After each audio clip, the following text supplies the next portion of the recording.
내용 증명 보내보신 분 혹시 있으세요? 네. 다들 되게 법적으로 잘 사셨던 것 같아요. 내용 증명이라는 게 대단한 게 아니고요. 우리가 어떤 우편물을 보내면 그 우편물을 보냈다는 사실만 남잖아요. 등기로 보내더라도. 그때 내가 어떤 내용의 우편물을 보냈는지는 알 수가 없지 않습니까? 그럼 내용 증명 우편물이라는 거는 뭐냐면 내가 똑같은 문서 3개를 가지고 우체국을 가요. 그러면 내 거 하나, 상대방 거 하나, 우체국 보관용 하나 이렇게 놔둡니다. 그 3개 중간에다가 도장을 찍고요. 그러면 우체국이 하나를 가지고 있는 거예요. 그러면 내가 이때 2017년 4월 19일에 이거를 상대방한테 보냈다라는 게 우체국에서 가지고 있어주는 서비스입니다. 우편 서비스 중에 하나죠. 그러니까 상대방이 내가 이런 내용의 우편을 받은 적이 없다라는 발뺌을 할 수 없게 해주는 그런 효과가 있는 거예요. 그렇지만 이건 어디까지나 내가 일방적으로 내 주장을 담아서 우체국에 한부 보내고 그냥 보내는 우편 서비스에 불과한 거예요. 내용 증명이라는 거 왔다고 해서 되게 겁을 먹을 필요는 없다. 하지만 여러분들이 다 오를 해서 떨어지셨던 것처럼 많은 사람들은 내용 증명이 대단한 거라고 생각하기 때문에 그 사회적 통념을 여러분들이 이용하시는 게 필요할 때도 있겠다. 네, 이렇게 아시면 되시겠고요. 자, 우리가 돈 받아내는 거 제일 전문가가 어디겠어요? 뭐 추심업체도 있겠지만 은행이거든요. 은행, 금융기관. 금융기관은 돈을 빌려줄 때 뭐를 시켜요? 연대보증을 많이 세우죠. 그죠? 만약에 법인한테 돈을 빌려줬는데 그냥 법인 대표이사한테도 당연히 돈을 받을 수 있다라고 하면 대표이사한테 연대보증 세우겠어요? 안 세우겠어요? 안 세우죠. 연대보증을 세운다는 말은 원래 그 사람한테는 돈을 못 받는다는 거예요. 우리 법의 대원칙은 채권상, 그러니까 내가 갖고 있는 채권은 그 채권의 채무자한테만 달라고 할 수 있는 게 원칙이에요. 둘 다한테 받고 싶다 그러면 채무자의 둘 다 이름을 넣거나 한 명을 연대보증인으로 꼭 넣어야 됩니다. 특히 부부인 경우에는 한쪽의 재산을 싹 몰아놓고 실제 활동하는 분으로는 재산이 없는 경우들이 있어요. 그럼 우리는 그 사람한테 나중에 돈을 못 받아가지고 재판 기껏 하고 해도 이 사람이 돈이 없고 와이프한테만 뭐 아니면 남편한테만 재산이 잔뜩 있는데 저를 찾아와서 막 다들 막 우시면서 막 변호사님 왜 이건 못 받습니까? 너무한 거 아닙니까? 이거 부부끼리 너무한 거 아닙니까? 하지만 법이 그렇게 돼 있어요. 우리나라는 도청을 금지하는 법이 있어요. 근데 대법원이 그 도청이라는 범위를 내가 참여 안 하는 대화에 한정을 해놨어요. 그러니까 쉽게 얘기해서 여기에서 내가 나가면서 여기 밑에 몰래 휴대폰을 녹음기를 켜놓고 나간다. 그럼 그건 도청인데 내가 여기서 같이 얘기를 하고 있다. 그럼 그건 도청이 아니라는 거예요. 나도 참여하는 대화니까.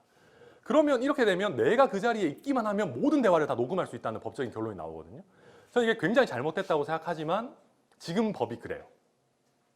그리고 통화 녹음도 내가 그 사람이랑 같이 대화하는 거잖아요. 도청이 아니에요. 지금 법에 따르면. 그래서 녹음을 하실 수 있고 그걸 증거로 쓸 수가 있어요. 네. 그러니까 여러분들도 앞으로 만약에 중요한 거래다, 이거는 꼭 증거를 남겨놔야 되겠다 하면 저는 개인적으로 그게 굉장히 잘못됐다고 생각하지만 현재로서는 그걸 녹음하시면 증거로 쓰실 수가 있습니다. 대부분의 경우에.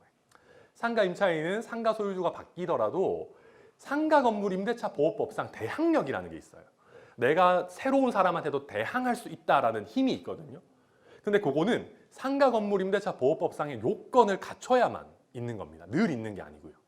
그렇기 때문에 늘 대항할 수 있다는 말은 거짓말이고 만약에 저 법상 대항력 요건이 없으면 주인이 바뀌면 나가야 돼요. 왜 그러냐면 자 우리 봅시다. 이것도 하나 상식적으로 뭔가 있어 보이게 좀 얘기할 거리에 좋아요. 우리 또 법대 나오신 우리 오늘 소법전 득템하신 우리 사장님도 계시지만 법상 권리는 크게 채권이랑 물권이 있습니다. 네. 근데 뭐 이런 얘기는 좀 들어보셨을까요? 물권은 물건에 대한 권리고 채권은 사람한테 뭔가를 해달라고 할 수 있는 권리예요. 그런데 자 봅시다. 물권은 내가 물권을 가지고 있으면 전 세계의 모든 사람한테 대해서 내가 그 권리를 행사할 수가 있어요. 예컨대 저 소법전은 이제 주인이 되셨으니까 저 소법전의 소유권은 전 세계 모든 사람에게 주장할 수 있어요. 부동산도 그렇죠. 등기부가 있잖아요. 차량도 그렇고 차량도 등록증이 있고 그럼 이건 어떤 사람에게라도 내 권리를 주장할 수가 있는데 채권은 나랑 여기 계신 사장님이랑 저랑 둘이 계약을 하잖아요. 그럼 이 계약상의 권리는 서로에게만 주장할 수가 있는 거예요. 임대차 같은 경우는 임대차는 뭐겠어요? 그 부동산에 대한 소유권을 취득하는 겁니까? 아니죠. 그 소유자와의 관계에서 둘 사이에 사용 계약을 맺는 겁니다. 원칙적으로는 제가 만약에 임차인이고 사장님이 임대인이면 사장님한테만 내가 이 땅을, 이 상가를 쓰겠다라고 할 수가 있는 거예요. 사장님이 이 상가를 팔고 다 버리면 그 새로운 소유자한테는 제가 대항을 못 하는 거예요. 원래는. 근데 그런 말이 안 되잖아요. 그죠? 우리 장사해야 되는데 갑자기 이거 계약 기간 중에 집주인 바뀌었다고 나가라 이런 말이 안 되기 때문에 우리가 상가 건물 임대차 보호법이라는 법을 만들어서 그런 말도 안 되는 일이 일어나지 않도록 해놓은 거예요. 제가 하다가 보면 가끔 정말 답답할 때가 그럴 때가 있어요. 누구랑 계약했어요? 누구랑 계약했는지도 잘 헷갈리는 경우들이 있어요. 아니, 그럴 게 없으실 것 같죠? 아니, 그렇지 않아요. 진짜 뭐 얘 친구가 소개해줘서 뭐 여기서 뭘 받고 저기서 뭘 받기로 했는 것 같은데 그럼 그 사람 인적 사항은 아십니까? 뭐 휴대폰 번호는 받았던 것 같은데 뭐 지금은 번호가 바뀐 것 같고 이런 경우 되게 많아요. 그 어떤 계약을 하실 때는 정확하게 내가 어떤 사람이랑 계약을 하는 거고 그 사람의 인적 사항이 뭐고 민증 주소 이렇게까지는 하기 어려워도 그 사람의 정확한 이름, 생년월일, 그 다음에 주민등록상 주소 정도는 파악하시는 게 좋습니다. 그래야 나중에 연락도 잘 되고 법적인 절차 취하기도 훨씬 쉬워요. 그리고 뭐 적어도 당연한 얘기인데 안 하시는 분들이 있어요. 부동산 관련한 계약을 내가 뭐 상가를 사고 판다, 뭐 내가 집을 사고 판다 할 때 등기부 당연히 봐야 되잖아요. 근데 그 등기부는 하나 아셔야 되는 게 잔금 치르는 날 그날 부동산에서 출력해서 달라고 하셔야 돼요. 가끔씩 그 전에 뭐 며칠 전에 뽑아놓은 거 그냥 보여줄 때가 있거든요. 절대 그러면 안 되고요. 잔금 전날 그 사람이 은행에서 대출 확 땡기고 저당권 왕창 설정해 놨을지 누가 압니까? 네, 무조건 잔금 주는 그때 내가 등기부를 떼봐야 된다라고 강하게 얘기하셔서 부동산 임대인들한테 꼭 보여달라고 하셔야 돼요. 대부분은 요즘 그렇게 해주는데 가끔 안 그런 경우들이 있거든요. 가끔 안 그럴 때 늘 꼭 문제가 생깁니다. 그래서 기본 중에 기본이라는 게 결국 정확한 상대방이 누구고 그 사람의 인적 사항이 뭐고 하는 게 써 있는 게 계약서잖아요. 그죠? 그러니까 계약서만 잘 받으면 사실 문제가 없는 거죠. 자, 그 다음에 그러면 가끔씩 인감도장, 인감증명서 막 주고 막 사업자 등록도 막 명의 빌려주고 그런 분들 있잖아요. 그죠?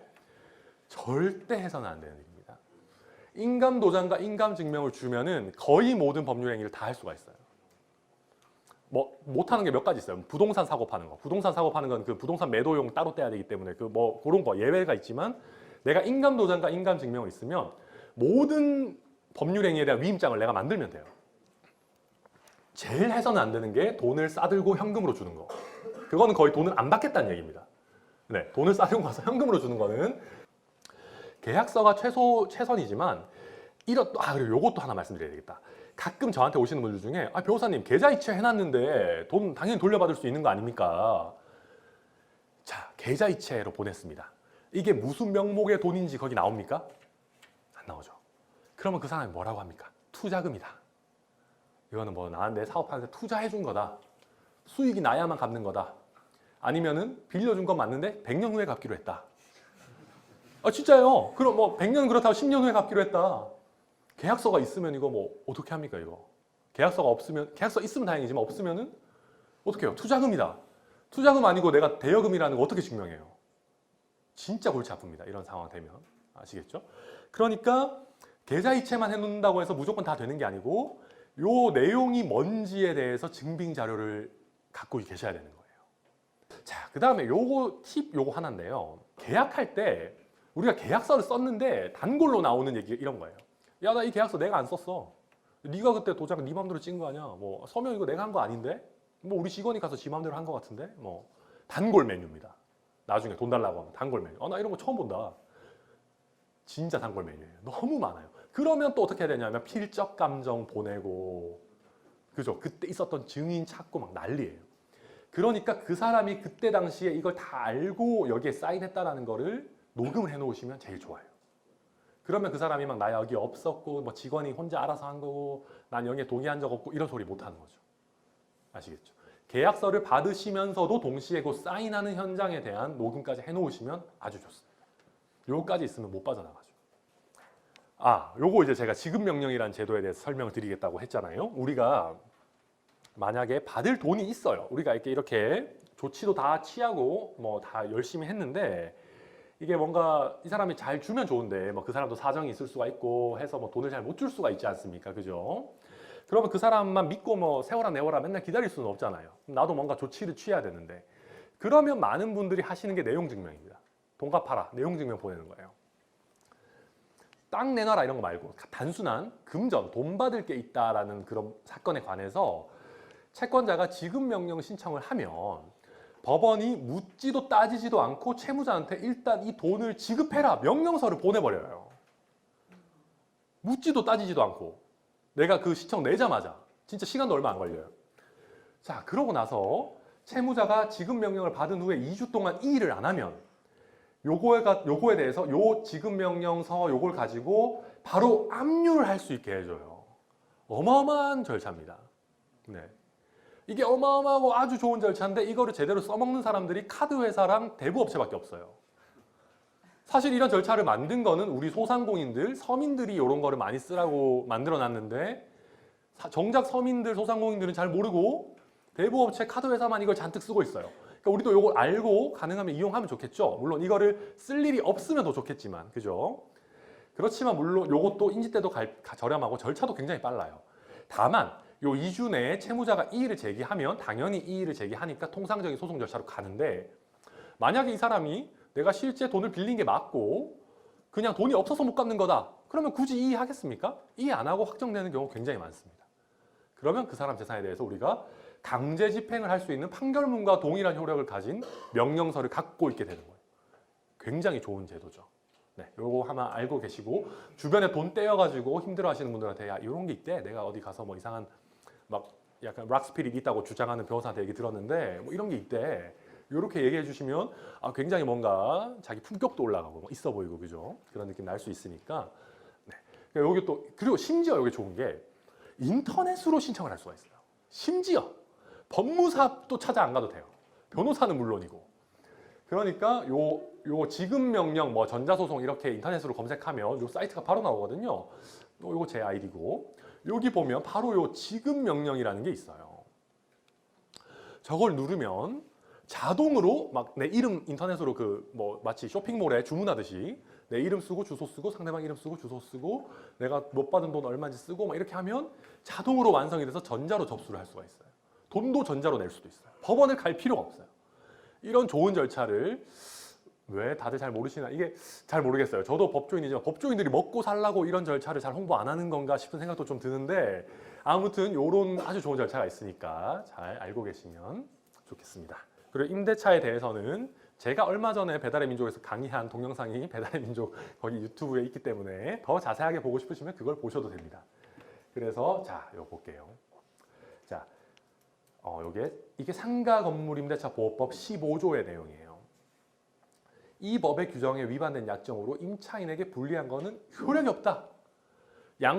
임대인이랑 임차인이 서로 다르게 정해도 임차인에게 불리한 건 아예 무효예요, 법적으로. 이 법의 적용만 받으면.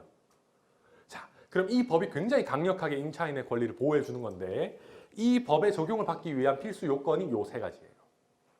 인도는 쉽게 얘기하면 내가 그냥 그 점포에 입주하는 겁니다. 계약을 체결하고 임대차 계약을 체결하고 그 점포에 입주하는 거예요. 이건 뭐 당연하죠.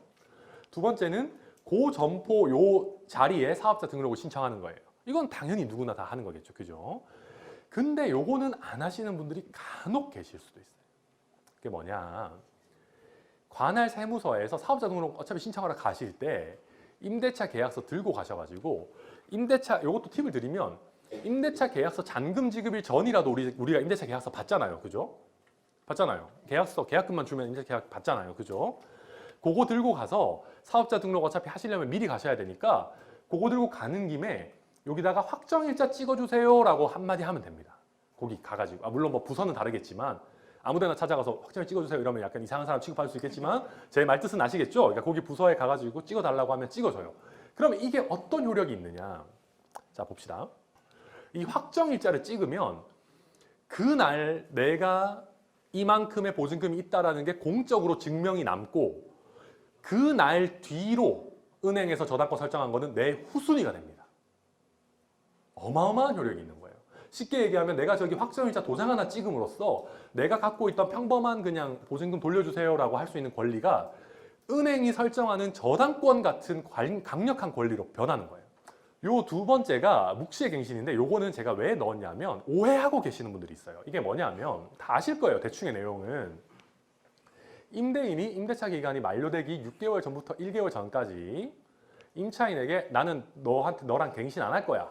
또는 임대차 임차 월세 올려줘 이런 통지를 안 하고 조용히 있으면 양쪽이 다 조용히 있으면 그 기간이 만료된 때에 전 임대차와 동일한 조건으로 1년 동안 갱신된 걸로 보는 거예요. 묵시의 갱신이라는 게. 임차인이 임대차 기간이 만료되기 6개월 전부터 1개월 전 사이에 아까 요거랑 똑같잖아요. 그죠? 아까 요거랑 똑같죠? 6개월 전부터 1개월 요거 똑같습니다. 사이에 계약 갱신을 요구하면 내용 증명 보내도 되고 심지어는 문자 메시지 카카오톡 이메일로 보내도 상관없어요. 증빙만 잘 남겨 놓으시면. 보내면 임대인은 심지어 정당한 사유 없이 거절할 수가 없어요. 갱신을 해줘야 돼요. 대신에 그 기간 제한이 있어요. 요것도 연장하자 이런 얘기들이 요즘 정치권에서 나오는데 여튼 현재로서는 최초 임대차 기간을 포함해서 전체 임대차 기간 5년을 초과하지 않는 범위 내에서 나는 여기 계속 장사하겠다라고 할 수 있는 권리가 우리한테 있는 거예요. 계약갱신 거절 사유가 있으면 거절을 할 수가 있어요. 임대인이 나가라라고 할 수가 있어요. 계약갱신 안 한다. 그 임대인 입장에서는 굉장히 파워풀한 요건들이 있는데 그게 뭐냐 볼게요. 3기의 차임에 해당하는 금액에 이르도록 연체한 사실이 있는 경우. 요즘 샵인샵 이런 거 진짜 문제 많이 됩니다. 나가라고 하고. 이게 뭐가 문제냐? 법적으로도 문제가 돼요. 그러니까 샵인샵 이런 거 안에 하실 때는 무조건 임대인의 동의를 받고 하셔야 됩니다. 임대인한테 얘기하고 하면 대부분의 임대인은 그냥 동의해줘요. 근데 그게 귀찮아가지고 안 받으시면 임대인에게 이런 좋은 빌미를 주는 겁니다.